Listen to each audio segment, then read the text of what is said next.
Let's analyze the stock market trading session for today, Wednesday, April 20, 2022. This is a daily chart of the S&P 500. I'm still long the S&P 500. Today was a very choppy session. If you look at an intraday chart, let's take a look at the 5-minute chart. Here's a 5-minute chart. Gaps higher, pulls back, and the rest of the day, it was a roller coaster. Compared to yesterday, look at the uptrend yesterday. Very nice. It was a good day nonetheless. It is still trading above all these moving averages of 50, the 5, and the 10-day moving average. I raised my stop loss. Now, if it dips below the 50-day moving average, I will consider liquidating my position. Adding to my position today, this zone around 4490 and 4500, big resistance. The only way I would consider adding to my position is once it pushes above 4,500, but really, most likely if and when it pushes above the 100-day moving average up here.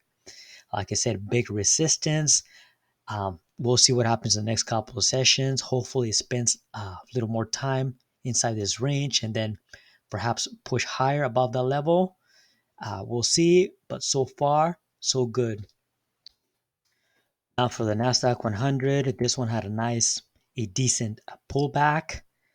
Um, was not able to push above this level, 14,300. It is still trapped between these two levels.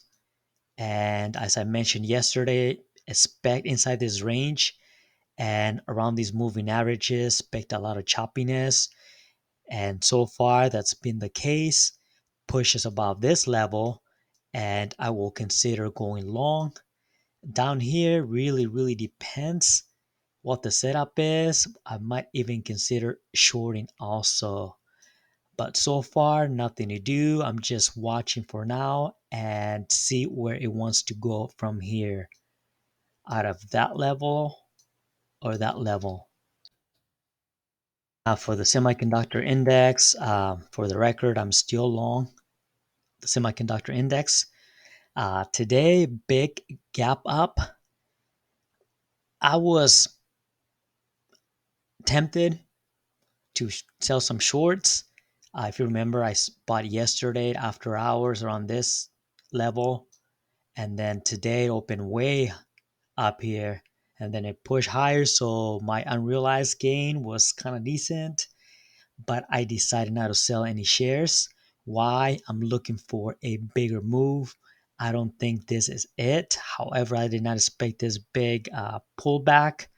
I thought it was at least be able to hold a little bit higher, but it is still above all these moving averages. So I'm just going to give it more time. But so far, it's still looking bullish. So the only thing that has changed so far is my stop loss. My hard stop loss was below yesterday's low. Now I would consider liquidating my position if it dips below the 5-day moving average. If it really wants to push higher and remain bullish, I don't think it should dip below 3,100. If it does, around that 5-day moving average, I'm out.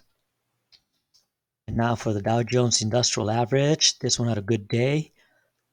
Broke out of this range, 35,000, back above all major moving averages, was able to gap above the 100-day moving average and trade through that level, 35,000 and the 200-day moving average. It finished higher. Now, going forward, really, it should be able to maintain at least stay above these moving averages, at least a 100-day moving average. I did not buy any shares. I already have enough capital at risk as I already own the S&P 500 and the semiconductor index. And then at the same time, I saw some divergences this morning that I did not like. For instance, this one was very strong and the Nasdaq 100 was very weak. So I did not like that. I like it when they all move in the same direction. but this one is looking good. Now for the Russell 2000 Iwm Etf, this one had a good day, gapped higher and had a very tight, very small trading range back above the 50-day moving average, and it's just kind of consolidating around the 20-day moving average. So this one kind of choppy, but now it's out of this range. It's actually around that range, the 202.5. So the path of least resistance is higher. We'll see. Looks kind of choppy. We'll see what happens tomorrow. Guys, thanks for stopping by and good luck trading tomorrow.